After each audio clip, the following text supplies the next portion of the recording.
This is Melbourne's Mount Alexander Road. For a long time, it was the major road in and out of the city.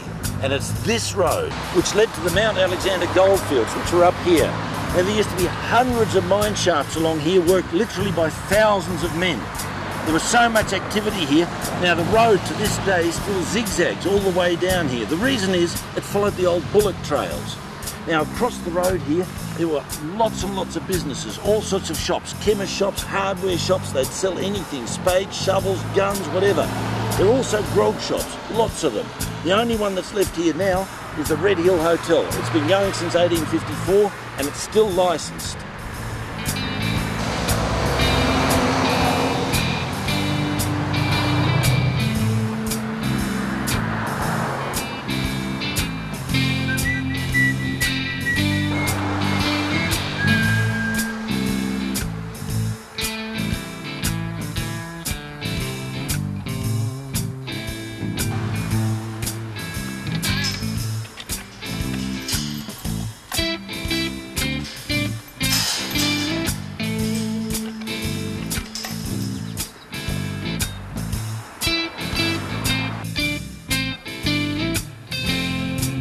While they were digging the foundations for the Red Hill, they stopped work because they found so much gold in the ground. They sunk a 17 feet deep shaft right here where I'm standing. They put a tunnel out to the side into the neighbour's yard. They had to fill it in because the housewife sunk through the ground while she was hanging out her washing.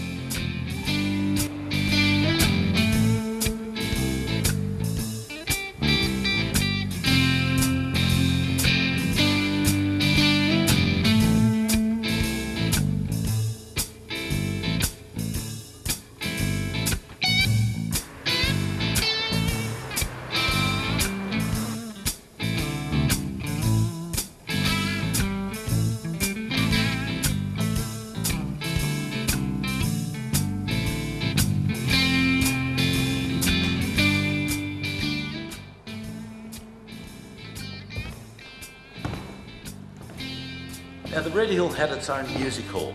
This is it, or what's left of it. But a long time ago, it used to also be the courthouse. The magistrate would sit up there.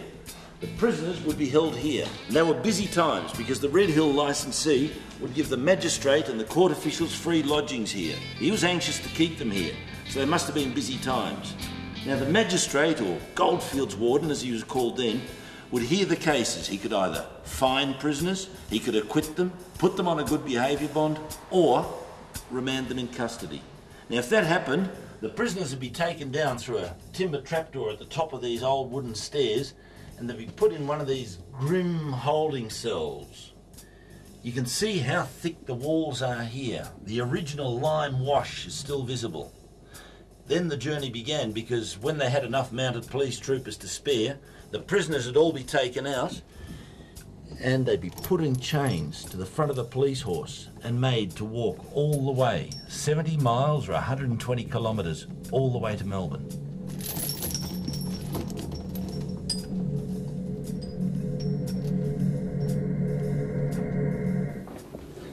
Come and have a look. If you can just imagine that in a short radius of where we're standing now, there would have been tens of thousands of men furiously digging holes in the ground, looking for gold. But that would have brought accidents. There would have been people falling down mine shafts. There would have been cave-ins, people being killed or trampled by bullocks and horses. There would have been people dying from gunshot wounds and drinking bad alcohol. And unfortunately for some, there was suicide. This then was the mortuary. The bodies would be brought in here and laid out on a wooden table here in the middle of the room. Because there was no refrigeration, the doctor would be brought in as quickly as possible to do a post-mortem, and then the body would be cleared and buried the same day.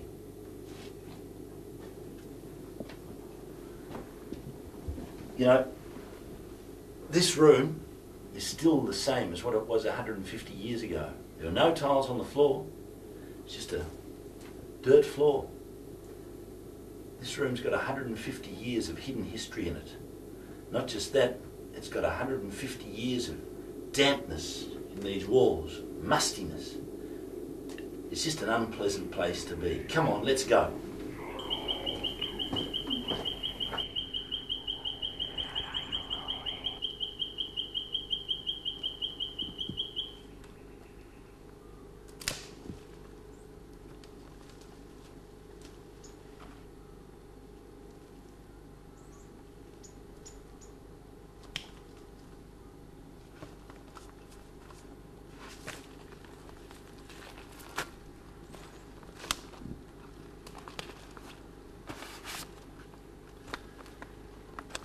In 1851, on a property not far from here, 6 shepherds working for a Dr. Barker found some gold on his property. They resigned their position and quietly started working his paddocks looking for more. When he discovered them, he got angry, told them that if they didn't stop and leave, he'd have them arrested by the constable. But the wind has ears. Within a month, 35,000 men swarmed onto this ground. It was called the Mount Alexander Goldfields.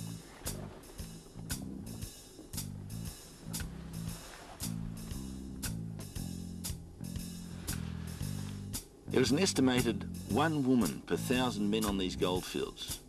This was not a place for women. This was a place for men skilled in mining. Your Cornishmen, your Welshmen, your men from the Black Country in the north of England, German silver miners, the Chinese, they knew about mining. This is hard work.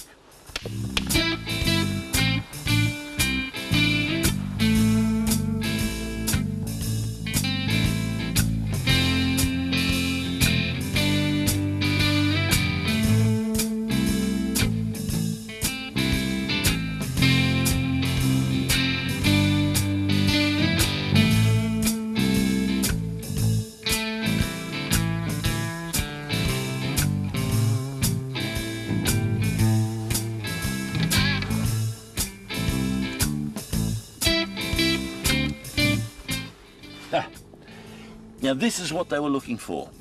That's pure Australian native gold. Now there's probably about, I'd say about $200 worth in there, and it's still everywhere to be found here.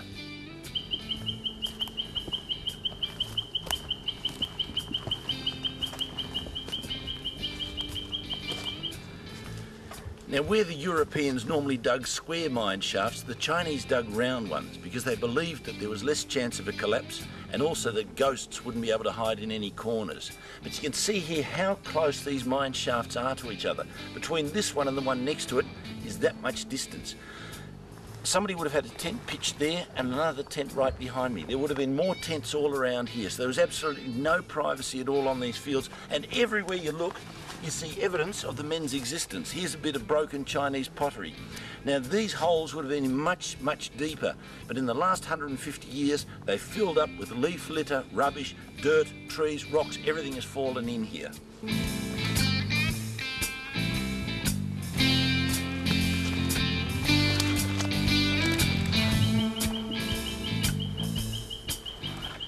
Now this shaft would have probably been dug by skilled miners. You can tell this would have been done by men who'd grown up with mining in their home country. Yorkshiremen, Cornishmen, Welshmen, men from the Black Country from the north of England, German silver miners.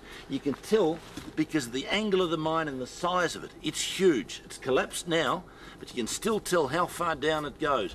Also the amount of mullock that they've pulled out of it. Now mullock is the word they use to describe the dirt, the sand and the earth that comes out.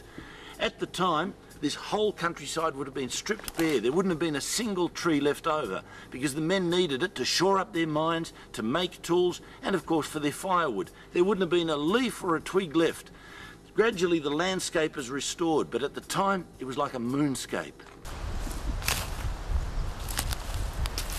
On the goldfields, after the pubs, the cemetery was probably the most busy place. But even there was segregation. Behind me here is the Wesleyan section. Down there, Roman Catholic, and behind them, the Episcopalian. The Chinese were always buried outside the cemetery, with their grave always facing towards China. You can see here I'm standing in a mine shaft that somebody has started, but probably given up and headed back towards civilization. For others, their fate was behind that wire.